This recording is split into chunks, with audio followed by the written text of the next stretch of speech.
Hello guys, my name is Ben and today I want to talk to you about pogo and how to actually win games with it. Now, first of all, before you start criticizing me and heading into the comment section to flame me, here's a little disclaimer. Read that carefully, thank you guys.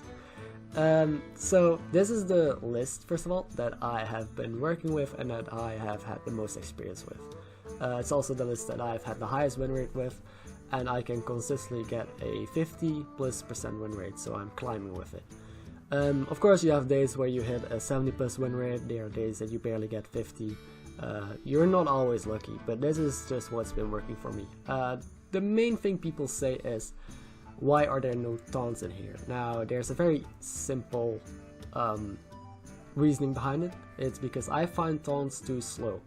If you just play a taunt, it gets sapped or it gets destroyed by single removal, and your opponent just goes face and you're dead. This is a way more reactive deck. What I mean with that is it has a Psy agent, it has lackeys with the evil miscreant, so it has a lot of plays so you can control the board and you try to always be ahead. So I rather have cards that have an instant impact on the board and help you control, rather than just passive plays that just place a taunt and that your opponent can deal with. So that's the reasoning why no taunts and why more of the reactive cards. Also, this is a combo style deck. Everyone plays pogos wrong. I'm sorry to break it to you, but everyone says, of course, pogos are too slow. Pogos don't work, they are too slow against aggro. Yes, of course they're way too slow. That's why you don't have to play it like a slow deck. Pogo is a combo deck, most of the time. Not always, but you want to play it like a combo deck and treat it like one. So let's just go over some general tips and everything will become clear in a second.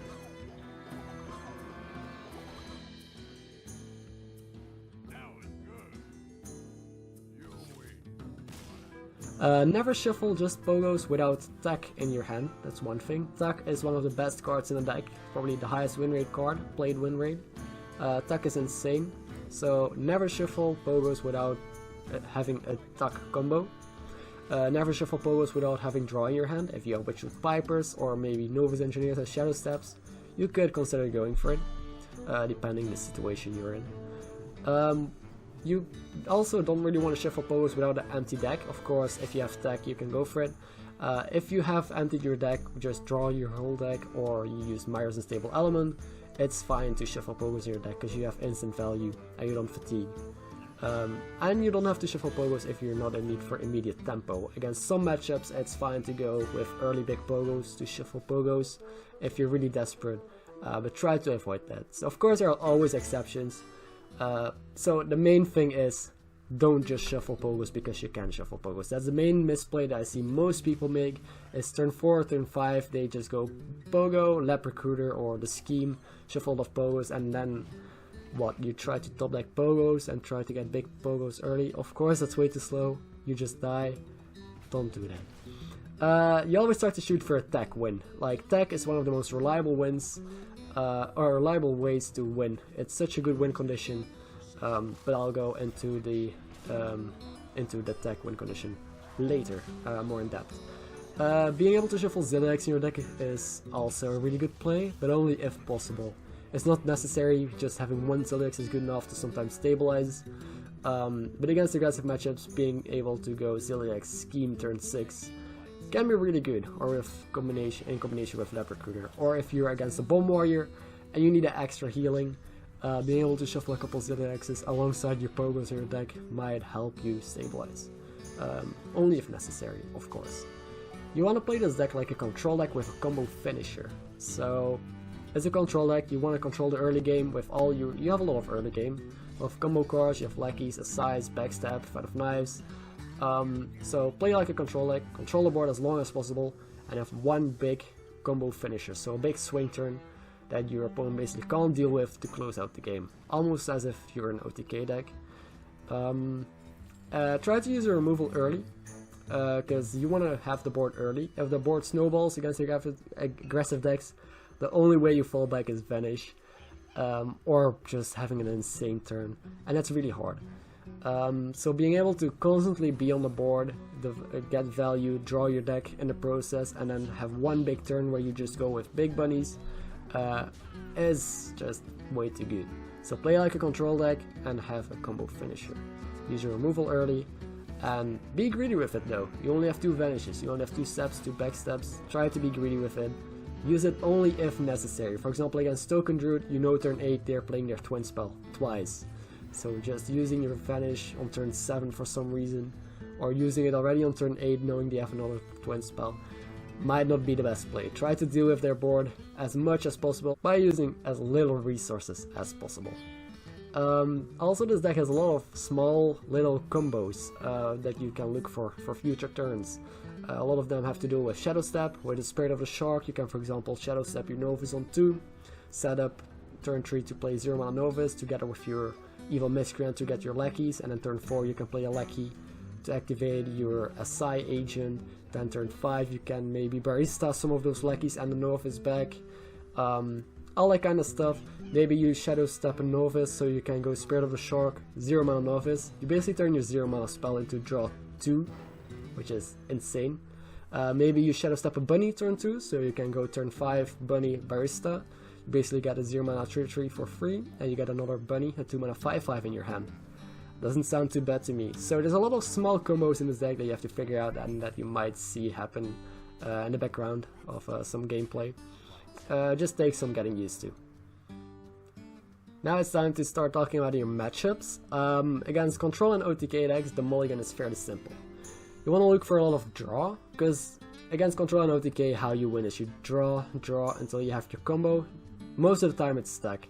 Against Control decks such as Warrior, such as Control Shaman, I don't know what other decks are out there, but just always going for Tuck is the most reliable way to win. There's no need to go for something fancy if you can't help it. So keeping draw in your opening hand is good. Keeping the scheme is also solid, because if both schemes are in the bottom of your deck, things might get kind of tricky. Because you also want your schemes to be pretty high up, pretty stacked. Because if you only shuffle 2 or 3 bunnies in your deck, there might not be enough value to win against some of those decks. You really want them to be at least at 6 for them to get a lot of value to close out the game easily.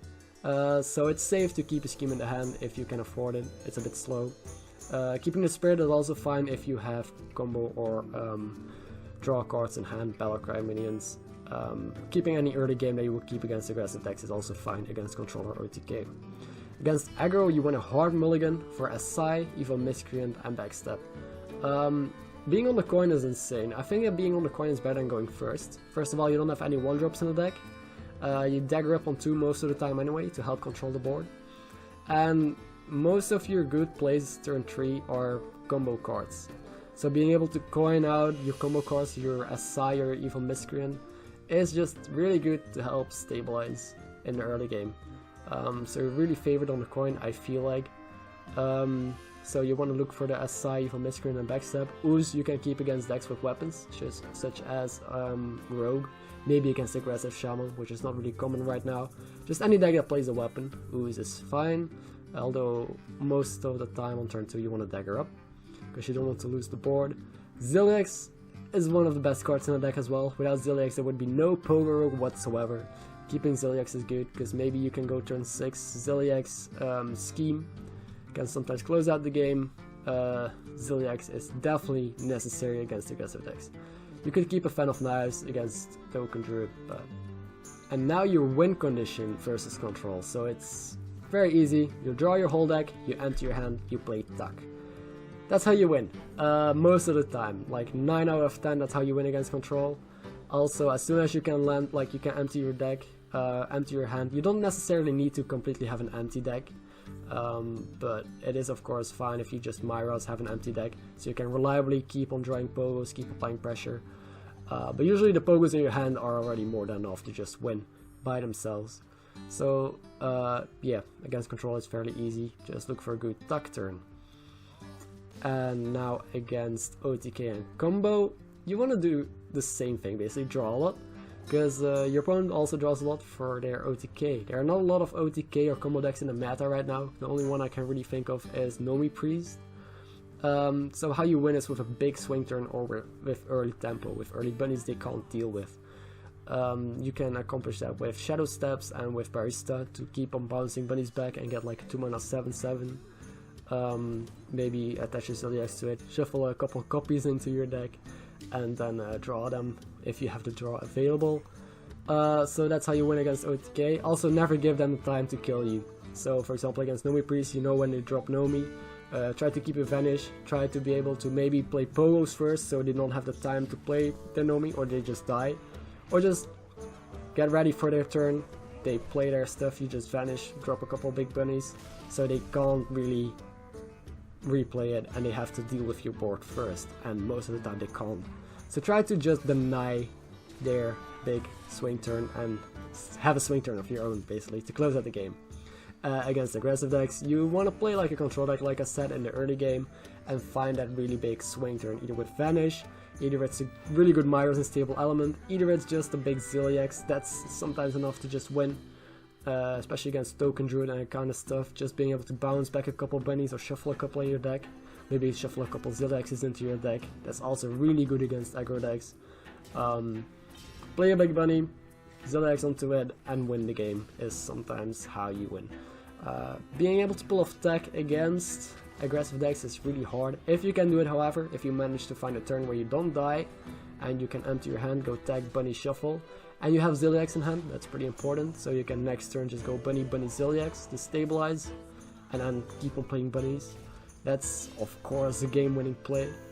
But yeah, against aggro, there's a lot of different ways that you can win. It's a bit of messing around, seeing what you draw. If you can go for early bunnies, if you can go for a lot of draw, if you can find that big swing turn where you can go vanish, drop a couple bunnies that your opponent can't deal with, that kind of stuff. Now let's talk about how to use your cards, because there are a couple of cards in this deck that barely see play, or that are misplayed quite a lot. So let's talk about Tak, of course, the best card in the whole deck, next to Zilliax. Tak is fairly simple to use. You just empty your deck. Your deck doesn't have to be completely empty, it's just better because you can reliably draw what you shuffle, of course. But you want to empty your hand first, so usually Tak is 7 mana, you usually do a Tak play at around 10, because you play bunny with shuffle, the scheme. Maybe you have a Shadow Step bunny in hand, so that's a good way to prepare for it, so you can do it a bit earlier, or maybe play another bunny out of hand to apply more pressure in the same turn. So you want to empty your hand as much as possible the turn before you play Tak, play out your removal, play your other cards, so you fill as many bunnies in your hand as possible, because the more bunnies in your hand the better. Shuffling the bunnies in your deck doesn't really matter, that's indeed too slow, but being able to fill your hand with bunnies is just insane value. Every single bunny counts, so try to get rid of as many cards as possible, even if it looks a bit bad. You always want to attack when you maximized your scheme, so if you can wait a turn, wait a turn. The more bunnies, the better. Against control, I think about 6 is the minimum. 5 is alright, because you will have a total of 10. 5 in your hand, 5 in your deck, if you can manage to keep your hand size low. You can go for 12, you can go for 20, I mean, I just think 6 is the minimum against most control decks if you really want to outvalue them. Against aggressive decks, even 3 could be enough. That's it for Tak. You also want to slowly apply pressure and don't overextend, because the only way you lose after you play Tak is if you empty your whole hand. You just play all your bunnies and then you get wrecked by a Hagata scheme, or by a brawl, or twisting nether. You basically won the game off the Tak. There's no need to rush the win. Just slowly play 2 or 3 bunnies a turn, bait their removal. As soon as you see that they're all out of removal, you could go all in. It's better to play safe though. Try to get maximum value out of a Zilliax. Don't do it too early, don't do it too late either, you don't want to get any surprises. Play it safe, you basically already won the game. And you want to attack when you have Zilliax in hand. If you don't have Zilliax in hand, it's better to wait until you draw it, unless, of course, you don't really need it. For example, against Warrior, you don't really need the healing. Against other decks, though, having Zilliax in hand is very good before you attack, because, well, you will basically just fill your deck with pogos. Every single draw will almost all the time be a pogo. It will be very hard to find your healing and your Zilliax when you need it. If, for example, you're up against a freeze mage and they just keep freezing your bunnies, then you're pretty screwed. But being able to play a bunny and a Zilliax could save you. Hopefully also save the game. That's about it, the most reliable combo in the game. Now, Myra's Unstable Element is a tricky card. It's actually not easy to use, because when do you use it, right? Well, it's very situational. Depends on the matchup as well. Against aggressive matchups, you can use it when you're desperate, or when you need a hand refill. Against aggressive matchup, you're way more likely to go for an early Myras, to take risks. You need to be a bit risky with your Myras. Try to high roll a bit, of course. Be a bit good at RNG, but Myras is usually used when you're looking for Zilliax, or when you see a potential win condition. For example, you're up against an aggressive deck, being able to Myras empty your deck and then play Zilliax Shuffle or Pogo Shuffle and reliably get that value is sometimes enough to win the game. Myras is a good setup for tech when you draw your combo pieces. You can just Myras, destroy your deck, draw your whole deck, empty your hand, and then go for a really good tech turn. It's good to get rid of your lost cards, refill your hand, and it's always safe if you have a Pogo in hand, a tech in hand, and a Zilliax in hand, and a Shuffle, of course. And it's always safe to Myras. Against control decks, you don't need to take the risk. If there's no risk of dying, don't go for any risky plays where maybe like 1 in 5 you discard your tuck if you Myras. Don't do it. You won the game, just play it safe. Now, how to Barista? Barista is the most interesting card because it has not seen a lot of play, but I really love it. Barista, it's one of my favorite cards. It's such a value machine. Even against aggressive decks, it's pretty good. It's still a 5 mana 4/5 with insane value. Usually turn 3 and turn 4 against aggressive decks. You play your lackeys, maybe you play Novice Engineer, maybe an Ooze, maybe you could even play some Pogos. And being able to play Barista on curve is just dumb nuts. Being able to turn 5 play a 4/5, bounce 2 minions, that's about average back, is already really good. Bouncing 1 minion back could be fine if you're really desperate for the tempo and for the little bit of value, because otherwise you might lose. But usually you want to burst when you can at least bounce 2 back. 2 is already more than enough. You don't need to be any more greedy for 3 or 4. 2 is pretty good. Against aggressive decks, being able to just bounce Blackies back, really good to help control the board. Against control decks, it's really good in the late game as well. You can drop a bunch of big bunnies, and then whenever you find a moment, just drop Barista, refill your hand, and apply more pressure. It's also a good way to tempo play bunnies, being able to play bunnies in the early game, maybe shadow step them, and then go for a bunny with Barista in the same turn, so you can play another bunny. That's one of the ways that you can easily out-tempo an opponent with bunnies. Of course, if you have the right draws. It's not always possible. That's about it for Barista. I'll definitely give it a shot if you've never tried her. She's really fun. She's really insane value against control, and she can definitely help provide that extra boost or that extra bit of removal against aggressive decks. Now let's talk about Vanish. I want to briefly touch this. Most people know how to play Vanish, but I've made some mistakes as well. So you don't want to use Vanish to just bounce your minions back. There was this 1 mana spell, Daring Escape, that I've messed with or tried. It's not good. Being able to just bounce your minions back, not with a Shadow Step effect, is not good. Shadow Step is 0 mana, costs you nothing, reduces even with 2 mana your minion. So you can replay for the Battle Cry, but having to spend mana just to get your minions back, just to replay them for the same mana, is a bit much. Barista is good in a sense that you keep your minions on the board, right? It's a copy in your hand that's insane value. So Vanish you just want to use to survive, that's it. Of course, it's always good if you can bounce stuff back, if you can play a bunny before you Vanish, so you replay the bunny. Of course, that's decent. If you have a lot of good lackeys or Battlecry minions on the board, your opponent goes wide with a lot of buff spells, for example Token Druid, you can Vanish that board. Of course, it's good to bounce your minions back so you can replay them again for their full value. Don't just Vanish though to bounce your minions back.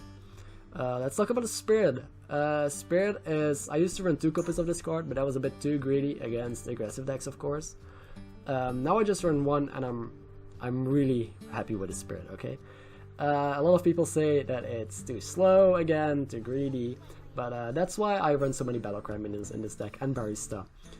So this Pogo deck is way more, like I said, reactive, and more based around Battlecry minions. So Shadow Step has always a lot of value, Barista most of the time has a lot of good value, Vanish as well, of course, and the Spirit. So being able to, for example, Shadow Step a Novice, that already turns a 0 mana spell into a draw a card. But holding on to that card for a Spirit of a Shark, for example, turns it into a draw 2. 0 mana draw 2 does not sound too bad to me, especially to a deck that wants to cycle quickly.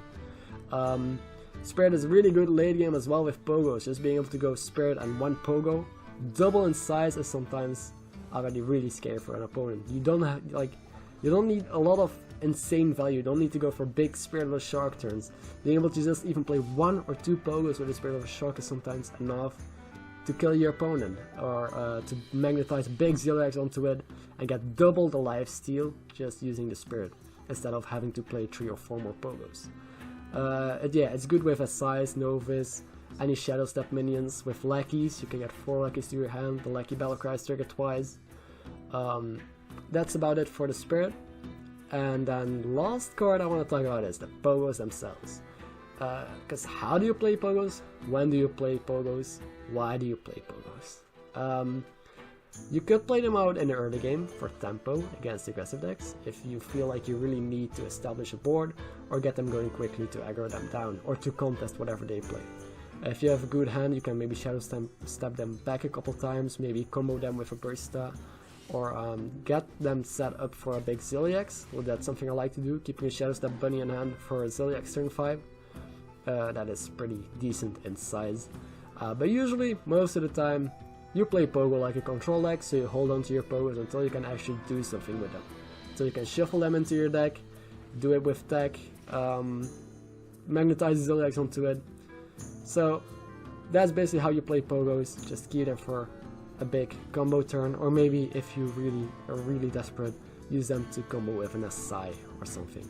You have 2 pogos anyway, you can just play 1 out at any given moment. Just make sure you hold on to the second one. Never play both pogos without shuffling or without bouncing any back, because if he clears both pogos, you're done.